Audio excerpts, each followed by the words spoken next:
Hello everybody, how are you. I hope आप लोग सब बहुत ज़्यादा अच्छे और हेल्दी होंगे और आप मेरे वीडियो का वेट कर रहे होंगे। तो चलिए मैं आ गई आपके लिए और आपका मेरे चैनल SR मैजिकल क्लास में बहुत बहुत स्वागत है। तो before starting the chapters I will give you some introductions about the book. The book name is The Enriched English. This book is for class 5 students and the book is based on NEP 2020 basis. This book is based on NEP 2020 base. और आज हम इस book में chapter number 8 start करेंगे. Chapter number 8 जो है ये बहुत ही सुंदर सा एक पोएम है. You will definitely love it. Let's open the book and you see. Wow, so beautiful है ना, कितना सुंदर सा ये एक poem है. You can see the picture. The chapter name is The Land of Counterpane, written by Robert Louis Stevenson. Robert Louis Stevenson. तो इस पोएम के जो राइटर है वो रॉबर्ट ल्यूज है. पोएम का नाम द लैंड ऑफ काउंटरपेन है.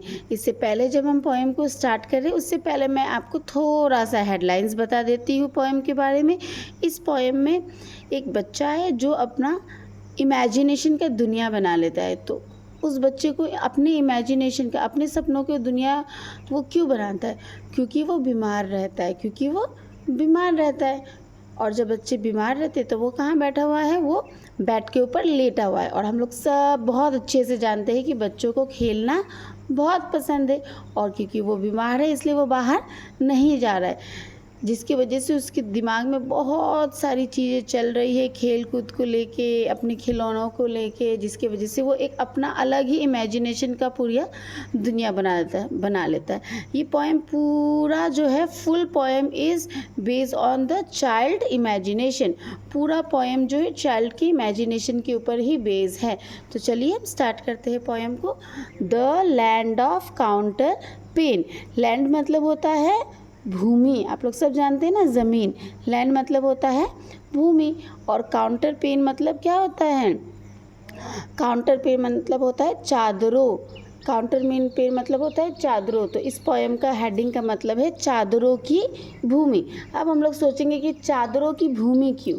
चादरों की भूमि क्यों? क्योंकि देखिए, क्योंकि ये जो बच्चा है ये बेड के ऊपर लेटा हुआ है और बेड के ऊपर क्या बिछे हुए हैं? चादर, जिसको हम इंग्लिश में बेडशीट भी कहते हैं. तो बेड के ऊपर चादर बिछा हुआ है और वो इमेजिनेशन में कहाँ है? एक बहुत बड़ा सा फील्ड में है. बहुत अलग अलग चीज़ को इमेजिन कर रहा है. भूमि मतलब ज़मीन पे है, चल रहा है, उसके खिलौने चल रहे हैं, उसके नाव सेल कर रहे हैं, तो वो भूमि में है. इसलिए इस पोएम का नाम है द लैंड ऑफ काउंटरपेन, मतलब चादरों की भूमि. चादरों की भूमि. ठीक है, let's start the poem. Heading यहाँ पे लिखा हुआ है, this poem teach us about the importance of our health. ये पोएम हमें हमारे स्वास्थ्य के बारे में बताता है. ठीक है, कि हमारा स्वास्थ्य हमारे जीवन में कितना इम्पोर्टेंट है. तो एकदम सही बात है, हमारा स्वास्थ्य हमारे जीवन में बहुत ज़्यादा इम्पोर्टेंस रखता है, बहुत ज़्यादा इम्पोर्टेंट प्ले करता है. इसलिए हम लोग बोलते हैं ना, हेल्थ इज़ वेल्थ. कहावत आपने सुना होगा, थॉट भी है, द हेल्थ इज़ वेल्थ. स्वास्थ्य ही धन है कि नहीं? अगर हम हेल्दी है तो हम चाहे जितना भी कोशिश करें, जितना भी मेहनत करें, हमारे लिए कम है. अगर हम हेल्दी नहीं हैं तो हम कुछ भी नहीं कर सकते. इसलिए the health is wealth. Next है आपका रीड एंड अंडरस्टैंड इट. अब इस पोएम को हमें पढ़ना है और समझना है. When I was sick and ले अ bed. When I was sick and lay abed, I had 2 pillows at my head, and all my toys beside me lay to keep me happy all the day. Now I will explain one by one.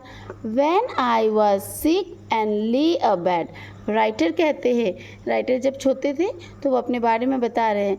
जब वो बीमार थे, when I was sick, आई यहाँ पे क्या है? Writer के बारे में बताया जा रहा है, रॉबर्ट के ल्यूस के बारे में बताया जा रहा है. व्हेन आई वॉज सिक, जब वो बीमार थे, वो कहाँ लेटे हुए थे? ले मतलब लेटना. कहाँ लेटे हुए थे? बेड के ऊपर. कहाँ लेटे हुए थे? बेड के ऊपर। I had 2 pillows at my head, और उनके सर के नीचे क्या था, 2 तकिए रखे हुए थे, है कि नहीं। किसी किसी लोगों को एक तकिया रख के सोने का आदत होता है, किसी किसी को 2, है कि नहीं। तो I had 2 pillows at my head, वो कहते हैं कि मेरे तकिया के नीचे 2 पिलोज थे। And all my toys beside me ले, और जितने भी खिलौने थे मेरे, सब मेरे अगल बगल में रखे हुए थे। सारे टॉयज़ मेरे अगल बगल में रखे हुए थे। To keep me happy all the day, ताकि ये सारे खिलौने मुझे खुश रख सके। क्योंकि राइटर एक छोटे से बच्चे हैं, और बच्चों को सबसे ज़्यादा प्रिय, उनका सबसे ज़्यादा फेवरेट चीज़ होता है उनका खिलौना, चाहे वो छोटा खिलौना हो या बड़ा खिलौना हो। इसलिए बताया जा रहा है कि जब राइटर बीमार थे, वो बिस्तर में लेटे हुए थे, उनके सर के नीचे 2 पिलो था, और उनके जितने भी टॉयज़ है, जितने भी खिलौने हैं, सब उनके अगल बगल में रखा हुआ था। क्यों रखा हुआ था, ताकि राइटर खुश रह सके। To keep me happy all the day, ताकि राइटर को खुश रखा जा सके। Next paragraph, and sometimes for an hour or so I watch my wooden soldiers go with different uniforms and drill among the bed clothes through the hill। अब यहाँ पे बोला जा रहा है and sometimes for an hour or so, इसका मतलब है और कभी कभी 1-1 घंटे के लिए। and sometimes for an hour or so, मतलब और कभी कभी 1-1 घंटे के लिए। क्या होता था, कभी कभी राइटर 1-1 घंटे के लिए I watch my wooden soldiers go, वो क्या करते थे, वो देखते थे, मतलब वो देखते थे लकड़ी के सैनिकों को जाते, वो अपने लकड़ी के सैनिकों को जाते हुए देखते थे। लकड़ी के सैनिकों मतलब उनके पास एक छोटे, वो इमेजिन कर रहे कि उनके पास एक छोटे छोटे सोल्जर्स हैं जो लकड़ी के हैं, टॉयज़ जो है वो लकड़ी के। अब वो इमेजिन कर रहे कि वो उस टॉयज़ को जाते हुए देख रहे, मतलब टॉयज़ को चलते हुए देख रहे। कभी कभी घंटों तक वो इमेजिनेशंस करते रहते थे कि वो देख रहे कि वो उनका लकड़ी का जो शोल्डर्स है वो जा रहा है। With different uniforms and drill, with difference uniform and drill का मतलब होता है विभिन्न वर्दी और अभ्यास के साथ होता है कि नहीं, विभिन्न वर्दी और अभ्यास के साथ। डिफरेंट मतलब विभिन्न, डिफरेंट मतलब विभिन्न, यूनिफॉर्म मतलब वर्दी, यूनिफॉर्म मतलब वर्दी। वर्दी जैसे कि हम लोग बोलते हैं ना, यूनिफॉर्म जैसे कि स्कूल में बच्चे पहनते हैं, टीचर्स पहनते हैं, डॉक्टर का यूनिफॉर्म होता है, पायलट का यूनिफॉर्म होता है। जहाँ पे बहुत सारे लोग एक ही पार्ट में काम कर रहे हैं, वहाँ पे यूनिफॉर्म दिया जाता है कि नहीं। तो राइटर क्या देखते हैं कि उनके सोल्जर्स जो है अलग अलग प्रकार के यूनिफॉर्म पहन के वो ड्रिल करते हुए, ड्रिल को प्रैक्टिस करते हुए आगे बढ़ते हैं। If you know, I think so you know what is drill. Drill मतलब आप जानते हैं ना, जब भी सोल्जर्स जब एक साथ चलते हैं तो जो ड्रम बजता है, जो म्यूज़िक बजता है, और उस म्यूज़िक में वो left right left right left right करते हुए आगे की तरफ बढ़ते हैं, उसे हम ड्रिल कहते हैं। क्या कहते हैं उसे हम? ड्रिल। अब क्या हो रहा है, राइटर कभी कभी घंटों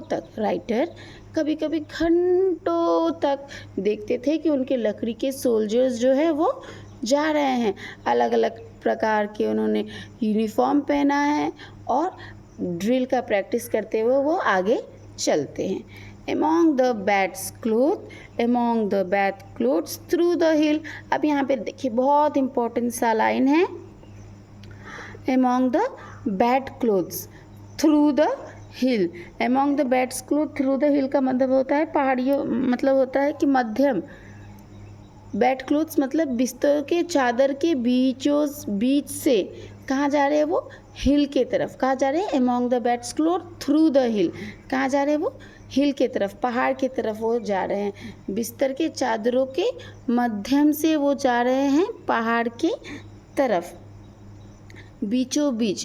क्योंकि राइटर जो है, क्योंकि हम देख सकते हैं राइटर जो है वो बिस्तर पे है, तो वो जितना भी इमेजिनेशन कर रहे हैं वो बिस्तर पे लेटे हुए कर रहे हैं। इसलिए इस लाइन में बोला गया है बिस्तरों के चादरों के माध्यम से वो जा रहे हैं हिल तक। आप समझ रहे हैं ना, बिस्तरों के चादर के माध्यम से वो पहाड़ की तरफ जा रहे हैं। आई होप सो आपको समझ में आया हो ना। Third paragraph, and sometimes sent my ship in fleet all up and down among the sheet. Oh, brought my trees and houses out and planted cities all about। अब यहाँ पे writer कहते हैं and sometimes send my ships in fleet. और कभी कभी writer imagine करते हैं कि वो अपने शिप्स को, राइटर के पास टॉयज़ में शिप भी है, तो वो इमेजिन करते हैं कि वो अपने शिप को फ्लीट में भेजे हुए। फ्लीट मतलब क्या होता है, जहाँ पे बहुत सारे शिप्स जो होते हैं वो एक साथ सेल करते हैं। शिप जो है वो एक साथ जा रहे हैं नदी में, एक साथ तैर रहे हैं, सेल कर रहे हैं, उसको हम बोलते हैं फ्लीट। उसको हम क्या बोलते हैं, उसे हम बोलते हैं फ्लीट। तो कभी कभी राइटर इमेजिन करते थे कि वो उन्होंने अपने ही शिप को फ्लीट के लिए नदी में भेजा है, सोल्जर्स के साथ। All up and down among the sheets, और सारे शिप्स, बहुत सारे शिप्स है वहाँ पे। All up and down among the sheets, सारा जो शिप्स है, कोई आगे कोई पीछे, कोई ऊपर कोई नीचे, मतलब इस तरीके से शो किया जा रहा है। मतलब इतना ज़्यादा है काउंटिंग में वो सारे शिप्स कि देखने में ऊपर नीचे हमें लग रहा है। और brought my trees and house out, this line is also very important. और brought my trees and house out, और उन्होंने क्या किया है, अपने ट्रीज एंड हाउस को कहाँ लेके आ गए हैं, वो बाहर लेके आ गए, क्योंकि वो बेड पे है, वो बाहर जा नहीं सकते क्योंकि वो बीमार है। इसलिए उन्होंने अपने पूरे फुल इमेजिनेशन में उन्होंने सिर्फ पेड़ पौधे और अपने घर, बैठे बैठे आराम से वो घर पे बैठे बैठे वो पूरा बाहर के बारे में इमेजिनेशंस कर रहे हैं। इसलिए यहाँ पे बोला गया है कि वो अपने घर को ही बाहर लेके आ गए हैं, हाउसेस आउट, है कि नहीं। And planted cities all about, और वो कैसा सिटी अपने अगल बगल में प्लांट किए हुए हैं, वो अपने अगल बगल में एक बहुत ही हरा भरा सिटी को प्लांट किए हुए, क्योंकि हिली एरिया कैसा होता है, वो बहुत ही जहाँ पे बहुत ज़्यादा पेड़ पौधे होते हैं वैसा एरिया होता है हिली। तो उन्होंने अपने अगल बगल में एक बहुत ही सुंदर सा हरा भरा सिटी को इमेजिन कर लिया है। उस सिटी में वो चादरों को अपने पहाड़ समझते हैं कि नहीं, बेडशीट थ्रू द हिल, वो अपने चादर को अपने पिलो को पहाड़ समझते हैं, अपने चादरों को लैंड समझते हैं, है कि नहीं। अपने चादर को वो क्या समझ रहे हैं कि ज़मीन है, और उनका जो पिलो है वो समझ रहे हैं कि वो जो पिलो है वो पहाड़ है। आई होप आप लोग सबको अच्छे से समझ में आ रहा हो। लास्ट पैराग्राफ हम पढ़ेंगे। I was the giant great and still that sits upon the pillow hill and sees before him drill and pain, the pleasant land of counterpane। अब हम यहाँ पे देखेंगे I was the giant great and still। अब वो कहते हैं कि मेरे अगल बगल में जितने भी खिलौने थे सब मेरे थे, सब छोटे छोटे थे, लेकिन वो क्या कर रहे थे, मूव कर रहे थे, और उनके बीच में मैं कैसा फील कर रहा था, एक जायंट की तरह फील कर। जायंट मतलब होता है बहुत बड़ा, बहुत भयानक, है कि नहीं, जिसके सामने सारा चीज़ एकदम small small small small size में लगे। तो वो राइटर जो है वो सोच रहे हैं कि वो एक बहुत ही बड़े जायंट की तरह फील कर रहे हैं अपने आप को, जो स्टिल, जो एक ही जगह में लेटा हुआ है, और सारे खिलौने उनके अगल बगल में ड्रिल कर रहे हैं। उनके अगल बगल में कोई सोल्जर्स ड्रिल कर रहे हैं, उनके अगल बगल में जो शिप है वो सेल कर रहा है कि नहीं। तो ये सारा चीज़ उनके अगल बगल में ही हो रहा है, और वो अपने अगल बगल में ही एक सुंदर सा लैंड को क्रिएट कर लेते हैं अपने इमेजिनेशन, अपने सपनों में। That sits upon the pillow hill. अब वो क्या कर रहा है, क्या सोचते हैं कि वो एक जायंट की तरह फील कर रहे हैं जो आराम से एक जगह में लेटा हुआ है, एक ही जगह में है, एक जगह से मूव नहीं कर रहा है। That sits upon the pillow hill, जो पिलो के पहाड़ के ऊपर, वो अपने पिलो को कैसे कंपेयर कर रहे हैं, पहाड़ से कंपेयर कर रहे हैं। इसलिए वो बोल रहे हैं ये जो जाइंट है, मैं जो जाइंट की तरह अपने आप को फील कर रहा हूँ, मैं कहाँ पे पड़ा हुआ हूँ, पिलो के हिल के ऊपर, मतलब मैं तकिए से बने हुए पहाड़ के ऊपर मैं लेटा हुआ हूँ।